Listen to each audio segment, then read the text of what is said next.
नमस्कार. ज्यांना जुनाट सर्दी आहे, डस्ट ॲलर्जी आहे, ॲलर्जीची सर्दी आहे, सतत शिंका येतात, सतत सर्दी असते, डोकं कायम जड असतं, त्यांच्यासाठी हा विशेष करून व्हिडिओ बनवलेला आहे.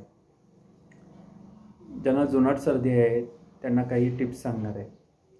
ज्यांना जुनाट सर्दी आहे त्यांनी दही, ताक, वांगं, टोमॅटो, केळ, थंड पाणी, AC, फॅन, कोल्ड्रिंक ह्या सर्व गोष्टी वर्ज्य कराव्यात.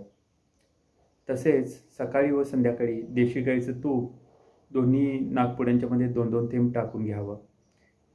देशी गाईचं तूप नसल्यास खोबरेल तेल दोन्ही नाकामध्ये 2-2 थेंब सकाळी उठल्या व रात्री झोपताना सोडून घ्यावे. तसेच झोपताना कानटोपी घालावी. बाहेर फिरताना थंड हवेपासून काळजी घ्यावी. तसेच गाडीवरून फिरताना किंवा बाहेर गेल्यावर किंवा झाडलोट करताना नाकाला मास्क आवर्जून वापरावा. आता आयुर्वेदामध्ये काही कल्प सांगितले आहेत ते नोट डाऊन करून घ्या.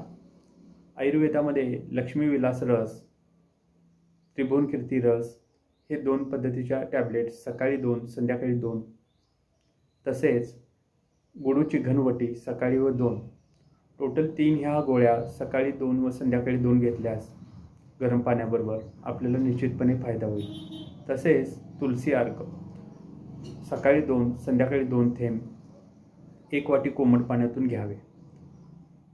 तुलसी अर्क हा IMC कंपनीचा अतिशय चांगला आहे. वरील सर्व सांगितलेल्या गोष्टी आपण फॉलो केल्यास आपल्याला 5 दिवसामध्येच रिझल्ट मिळेल. करून पहा. थँक्यू.